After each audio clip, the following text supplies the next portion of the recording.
Halo teman-teman semua, saya Tri Prasetya dan ini teman saya. Saya Sri Wulandari. Kami dari Fakultas Ekonomi Program Studi Manajemen Universitas Pamulang. Di sini kami akan menjelaskan tentang pertumbuhan dan pembangunan ekonomi.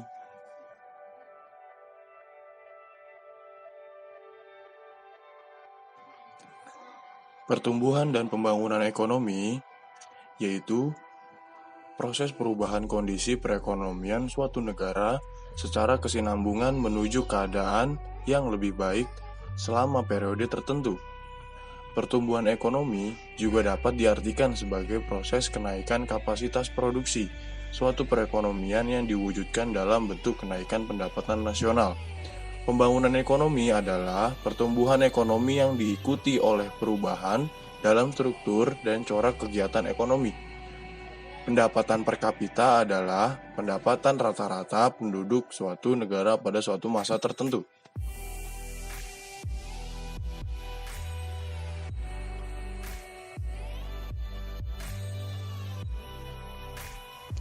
Faktor-faktor yang menentukan pertumbuhan ekonomi.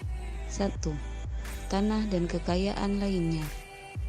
Kekayaan alam suatu negara meliputi luas dan kesuburan tanah, keadaan iklim dan cuaca, hasil hutan, laut, dan kekayaan barang tambang. 2. Jumlah dan mutu penduduk dan tenaga kerja. Jumlah penduduk yang bertambah dari waktu ke waktu dapat menjadi pendorong maupun penghambat kepada perkembangan ekonomi. Penduduk yang bertambah akan memperbesar jumlah tenaga kerja, dan penambahan tersebut memungkinkan negara tersebut menambahkan produksi. 3. Barang-barang modal dan tingkat teknologi. Barang-barang modal dan tingkat teknologi yang telah menjadi modern memegang peranan penting dalam mewujudkan kemajuan ekonomi yang tinggi. Dibandingkan tanpa adanya alat-alat untuk menangkap ikan dan berburu, alat-alat untuk bercocok tanam dan mengambil hasil hutan. 4. Sistem sosial dan sikap masyarakat.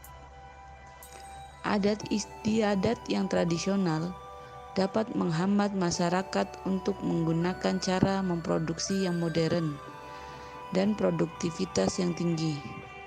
Oleh karenanya, pertumbuhan ekonomi tidak dapat dipercepat. Di sini ada teori yang bersangkutan dengan pertumbuhan dan pembangunan ekonomi, yaitu teori pertumbuhan klasik Adam Smith.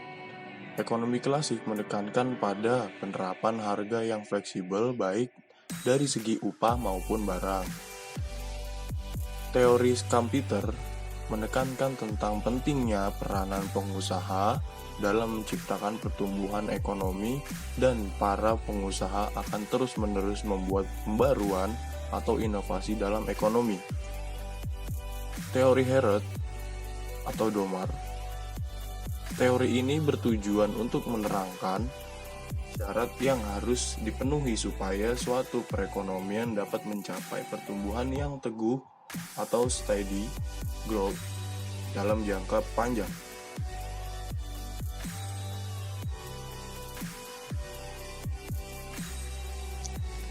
Masalah pembangunan di negara berkembang. 1. Pertanian tradisional. Kekurangan modal, pengetahuan infrastruktur, aplikasi teknologi, pendapatan petani sama dengan tingkat subsisten. 2. Kekurangan dana modal fisikal. Negara miskin pendapatannya rendah.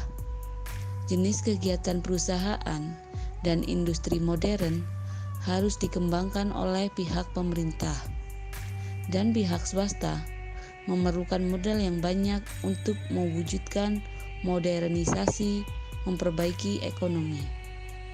3. Peran tenaga terampil dan berpendidikan. Golongan tenaga kerja yang teliti, seperti ahli-ahli teknik di berbagai bidang, akuntan, dan manajer untuk melaksanakan proyek pembangunan, dan diperlukan tenaga terampil yang akan menjadi pelaksana dalam berbagai kegiatan industri. 4. Perkembangan penduduk pesat.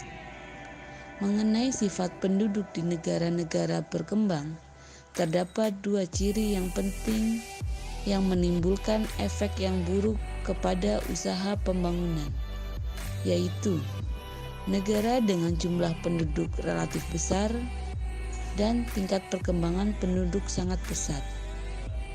5. Masalah institusi sosial.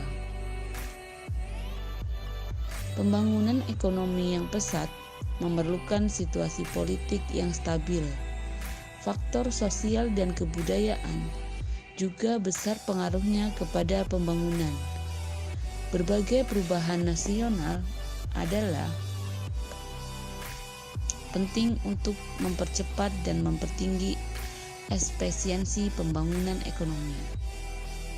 Di sini juga ada kebijakan mempercepat pembangunan suatu perekonomian. Saya akan menjelaskan beberapa yang bersangkutan tentang kebijakan mempercepat pembangunan suatu perekonomian. Nomor 1, kebijakan diversifikasi kegiatan ekonomi. Modernisasi kegiatan ekonomi yang ada atau peningkatan input dan proses. Transformasi ekonomi tradisional ke modern. Kedua, mengembangkan infrastruktur diperlukan untuk efisiensi operasi.